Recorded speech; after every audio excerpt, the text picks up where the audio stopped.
So today I want to introduce with you this game. As you could see by the corners a little bit, you see it's like worn out, so it is quite old. That just goes to show you how much we love it.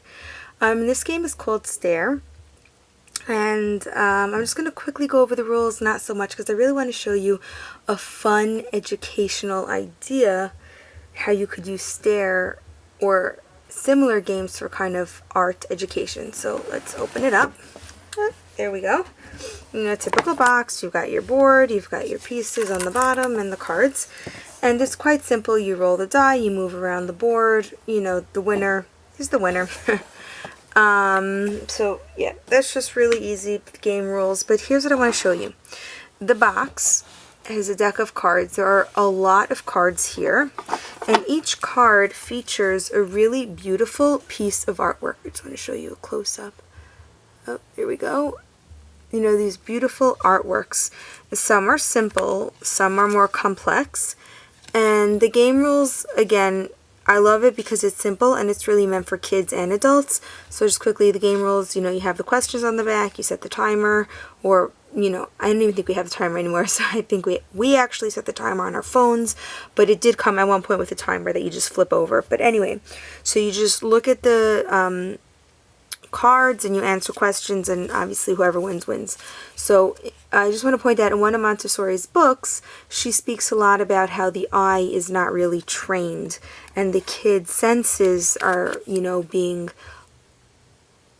we're not really grasping on the senses as we should. And so this game, we kind of use it as a grow with me as far as for a visual perspective tool. And let me show you the first step. So for us, the first step would be pick something. Well, this is a little complex. So kind of go through it and find something that's simple that your children will love. And again, this requires going through it a lot and picking out each stage. So, let's say I would go through this. So the first step is what I would call the observation step. Let me get a better view for you guys. The observation step, and I would just take it and talk with the child. What do you see here? Oh, I see a boy. What is he doing? He is reading. Now, at first, that's quite simple, and that's okay in the beginning. But as the children kind of get or familiar with, what is he doing, then I would start asking questions like, what is he reading? He's reading a book. How many books do you see? 1, 2, 3, 4. Just get the kids thinking. And then here's step number 2. Once the children point out things to me, like for example, he's reading 3 books. So I would do this when the child can give me 2 or 3 details. For example, he's reading 1 book, he has 3 books next to him, and he's wearing black pants. So then I would take it away, and using what the child has said, I would ask the child, how many books was he reading? Oh, he was reading 3 books.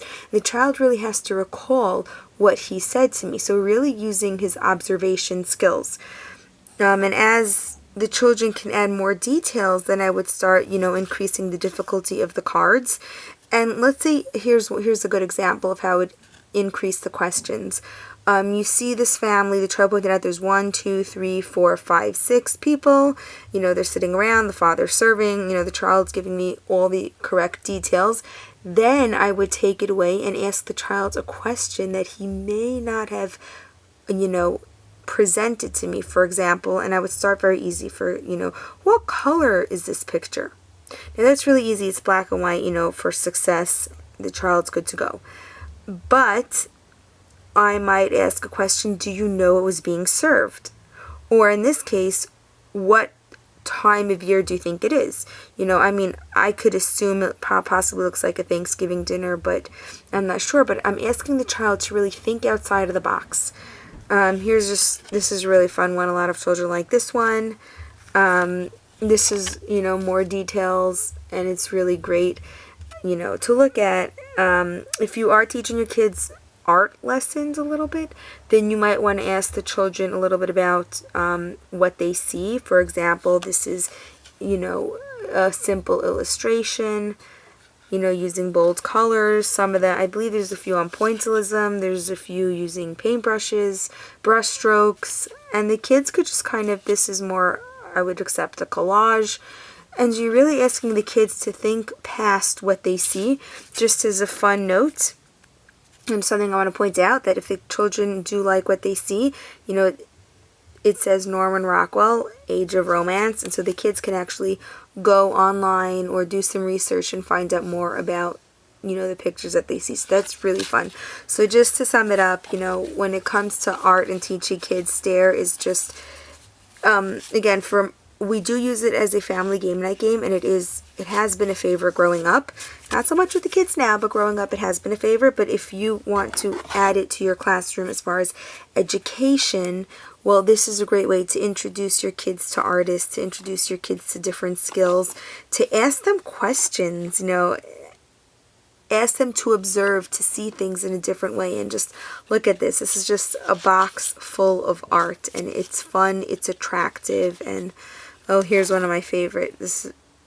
Look at this. It's just such a beautiful scene, you know. Just keep the kids observing, and the more questions you ask them, the more their brains are thinking. And this is just fun to, you know, sit on a rug, pull out the box, and just, you know, hang out with the kids and let them ask you questions. That way they're observing in a whole new way. They actually have to think of the question. So that's another fun idea. And Stare is definitely a really fun game, both in the classroom, homeschool, and for family game night. If you like this video, definitely feel free to subscribe, to like my channel, because you know what, I'm all here for making education fun, and this is just a great way to increase visual skills, memory skills, you name it. If your kids want more of a challenge, use these questions in the back. It goes from easy to hard. Again, you saw the game in the beginning, the board, and Stare is just really, really a great game to have, you know, just to have around. You never know when you can bring out the educational values that it offers. And we really, really enjoy this game. So, you know, if you do like this game as much as we do, I'm going to leave the link. Oh, this is a funny one. If your kids aren't scared of clowns, I know some kids are, but this one was quite humorous for most of us. Again, clown is a little cautious. But anyway, if you want to get this video, this game, which I strongly suggest, well then, check out the comment box below, because I'm going to leave the affiliate purchase.